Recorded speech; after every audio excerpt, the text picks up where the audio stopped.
Aside from being a modern classic, the E60 design-wise is quite possibly the most controversial car BMW has ever produced.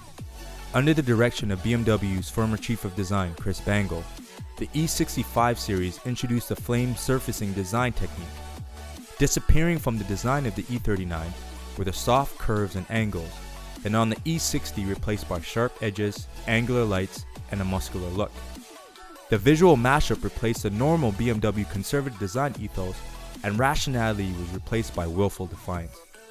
The biggest factor was its distinctiveness and uniqueness in the BMW family, something that was missing in that era. However, it wasn't until 2008 that we really saw what BMW can do with the styling of the E60, with a new front end, headlights, LED taillights, and an updated interior coming into play. And finally, for the first time, BMW brought the M Sport package styling from Europe to the 5 Series lineup. Despite this E60 being a 2008, the 5er looks almost as fresh as some of the newer BMWs. In fact, some find it hard to believe that this is just a 10-year-old car. But it wasn't just the polarizing styling that made me fall in love with the E60. The powerful twin-turbo inline-6 N54 engine, making 300 horsepower and 300 foot-pounds of torque stock, had me journeying the ultimate driving machine in its most natural of habitats, the back roads and highways. So let's take a drive, and I will tell you why this driver's car is one of the best values on the used car market today. Number one is that it is extremely comfortable and refined to drive.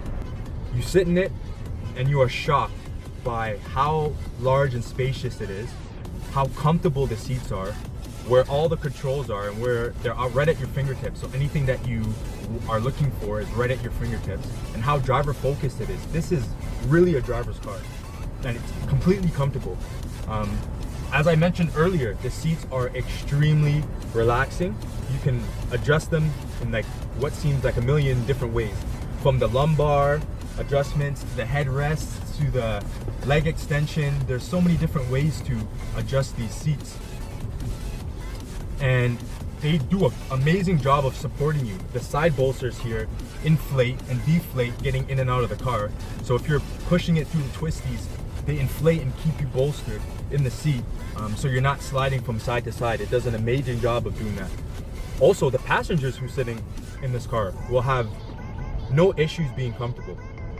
They also have the option to adjust their heated seats and the HVAC controls. I think it's individually controlled, so each side can control their own heating, their own cooling, using the controls in the back, which is great.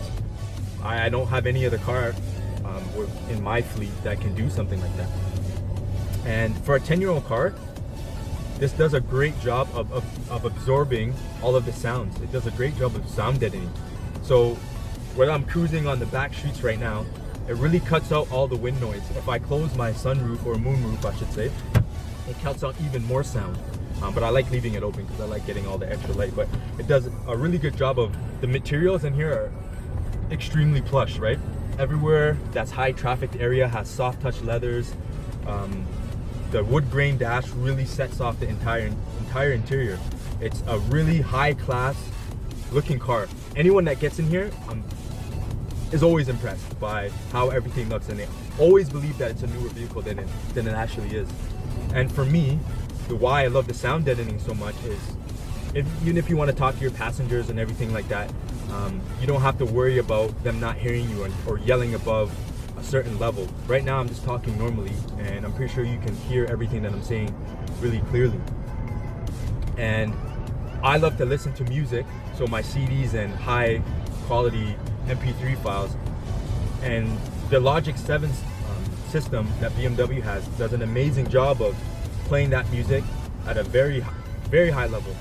So it feels sometimes that I'm in an actual recording studio with some of my favorite artists, or I'm sitting in a concert hearing my favorite artists all around me. It does a really good job of doing that. It is insanely, stupidly powerful. In stock form, I think the 535 was already a pretty quick car. Its twin-turbo 3-liter inline-6 puts out 300 horsepower at the crank, or so BMW says. Much like all BMW turbo cars, the 535i tends to be underrated from the factory and generally puts down nearly its crank-rated horsepower number to the wheels.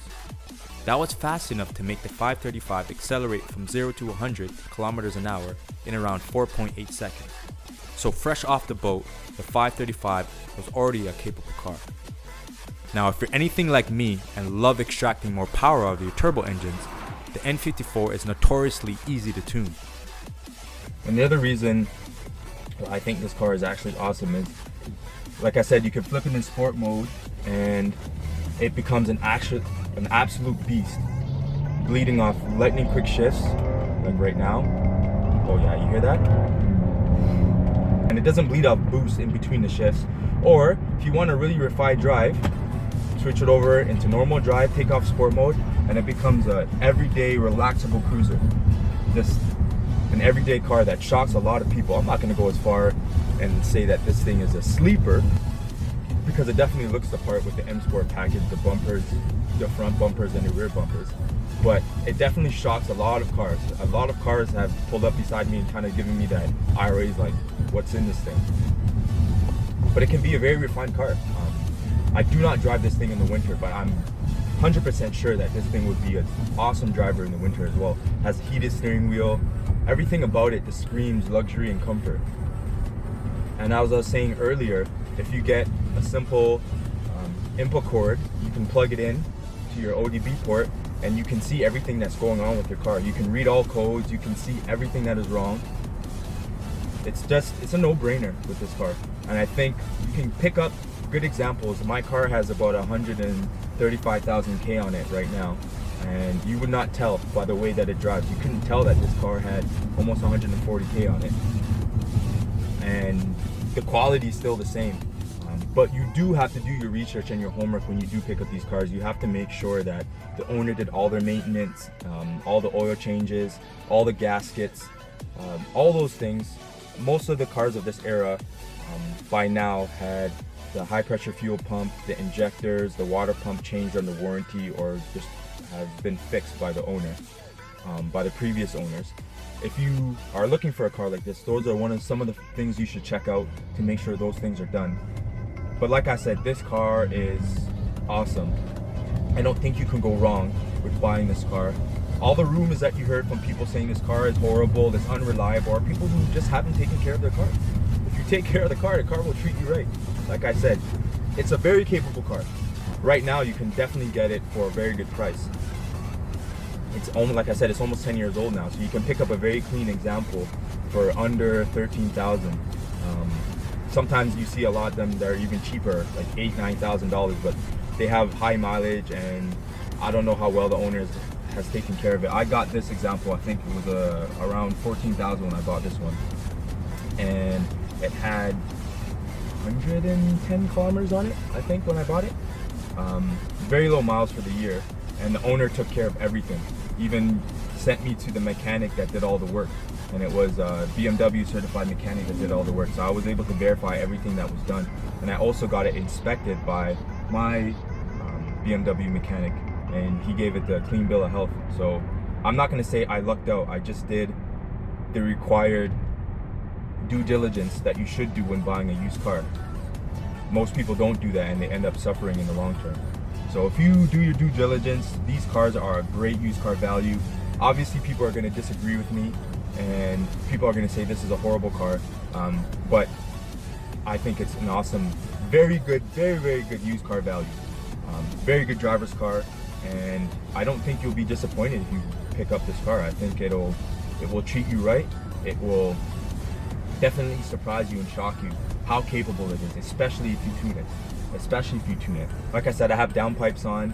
I haven't put on an intercooler, or I do have a K&N drop-in airflow filter.